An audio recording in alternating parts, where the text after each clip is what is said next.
Hi students, last class లో మనం missing character అనే టాపిక్ లో వై షేప్ లో ఎలాంటి ప్రాబ్లమ్స్ వస్తాయి అనేది చర్చించుకున్నాం. ఈ క్లాస్ లో మరికొన్ని ప్రాబ్లమ్స్ చర్చించుకుందాం. ఇక్కడ మనం నెక్స్ట్ ఎగ్జాంపుల్ 3 చూడండి.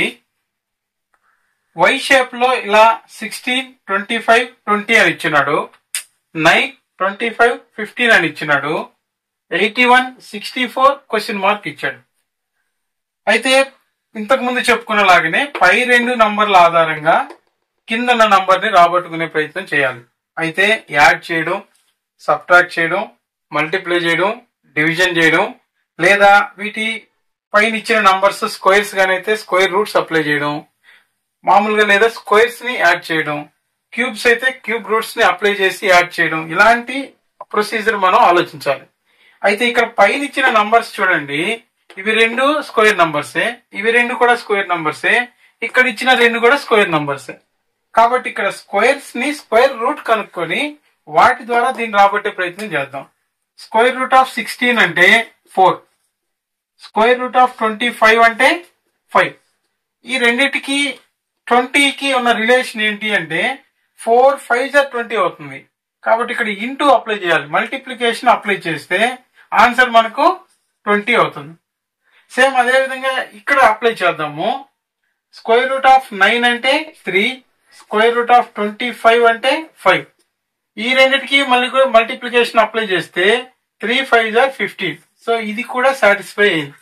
సో ఇదే రీజన్ మనం థర్డ్ ప్రాబ్లం లో అప్లై చేస్తే ఇక్కడ square root of 81 equal to 9, square root of 64 equal to 8. So 9, 8 multiplication apply చేస్తే 72 అవుతుంది. కాబట్టి ఇచ్చిన ఆప్షన్స్ లో మనకు 72 ఎక్కడుందో అది కరెక్ట్ ఆన్సర్ అవుతుంది. నెక్స్ట్ ఫోర్త్ ప్రాబ్లం చూడండి. సేమ్ ఇంతకు ముందు మాదిరిగానే వై షేప్ లో మనకు 4, 7 కింద పెద్ద నంబర్ ఇచ్చాడు, 53 ఇచ్చాడు, 6, 9, 87 ఇచ్చాడు, 1, 7 క్వశ్చన్ మార్క్ ఇచ్చాడు. అయితే ఇక్కడ పైన రెండు నంబర్ల ఆధారంగా కింది నంబర్ ని రాబట్టుకోవాలి.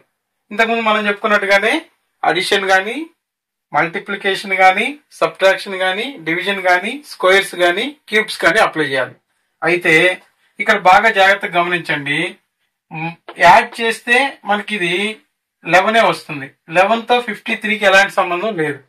కాబట్టి ఇక్కడ 7తో 7 4 28, 53కి సంబంధం లేదు. కాబట్టి ఇక్కడ మనం స్క్వేర్స్ అప్లై చేసి చూడాలి. స్క్వేర్స్ అప్లై చేస్తే 4 స్క్వేర్ అంటే 16, 7 స్క్వేర్ అంటే 49. సో 49కి ఒక 16 అంటే ఇది కూడా గ్రేటర్ దెన్ 53. 53 కన్నా ఇది ఎక్కువ అయిపోతుంది ఈ నంబర్ యాడ్ చేస్తే కూడా, ప్లస్ చేస్తే. కాబట్టి ఇది కూడా కరెక్ట్ ఆప్షన్ కాదు. అయితే ఇక్కడ మనం ఏ విధంగా రాబట్టాలి? సో ఇక్కడ చూడండి, 7 స్క్వేర్ అంటే 49. అయితే 53కి 49కి డిఫరెన్స్ చూడండి, 4 ఉంది. కాబట్టి ఇక్కడ ఒక్క నంబర్ నే స్క్వేర్ తీసుకున్నాం అనుకోండి. సో 4 ప్లస్ 7 స్క్వేర్ తీసుకున్నాం అనుకోండి, 4 ప్లస్ 49 అవుతుంది. సో 53 వచ్చింది. సో కొద్దిగా డిఫరెంట్ గా, అంటే ఇలా డిఫరెంట్ గానే ఆలోచిస్తేనే ఆన్సర్ వచ్చింది. సో ఇక్కడ మనం సేమ్ రిలేషన్ ఇక్కడ వస్తుందా లేదా చూద్దాం. ఈ నంబర్ ని సేమ్ ఇలానే పెట్టి దీని ఒక్కదానికే స్క్వేర్ తీసుకుంటే 6 ప్లస్ 9 స్క్వేర్ అంటే 6 ప్లస్ 81. సో 87. ఇది కూడా ఇదే రిలేషన్ ఫాలో అయ్యింది. సేమ్ ఇదే రిలేషన్ ని మనం ఇచ్చినటువంటి థర్డ్ ప్రాబ్లం లో కూడా అప్లై చేయాలి. సో 1 అనేది అలానే ఉంచి 7 స్క్వేర్ తీసుకుంటే 1 ప్లస్ 49 అవుతుంది. అంటే ఆన్సర్ 50 అవుతుంది. మనకు ఇచ్చిన ఆప్షన్స్ లో 50 ఎక్కడుందో ఇది కరెక్ట్ ఆన్సర్ గా తీసుకోవాలి. మనం ఈ మిస్సింగ్ క్యారెక్టర్ అనే టాపిక్ మీద triangle shapes, square, rectangle shapes, circle shapes, dumbbell shapes and Y shapes, ఇలా 5 రకాల మోడల్స్ ని నేను మీకు ఎక్స్ప్లెయిన్ చేశాను. మనకు ఖచ్చితంగా అక్కడ ఈ 10 ప్రశ్నలు మాక్సిమం ఈ వీటి ద్వారానే వస్తాయి. ఇంకేదైనా మోడల్ ఉన్నా కూడా వీటిల్లో మనం ఏ ప్రొసీజర్ అయితే అప్లై చేశామో అదే ప్రొసీజర్ అప్లై చేస్తే చాలు, అక్కడ ఆన్సర్ వచ్చేస్తుంది. సో వీటితో పాటుగా ఇంకొన్ని ప్రాబ్లమ్స్ మీరు బాగా ప్రాక్టీస్ చేసి, ఈ టాపిక్ కొద్దిగా కష్టమే కానీ మిగతా వారితో పోలిస్తే మీరు ఒక్క మార్క్ సాధించిన విజయం మీ వైపే ఉంటుంది. కాబట్టి కొంత గట్టిగా ప్రాక్టీస్ చేయండి. మరిన్ని ప్రాబ్లమ్స్ మీరు ప్రాక్టీస్ చేసే కొద్దీ మీకు ప్రొసీజర్ సులభం అవుతుంది.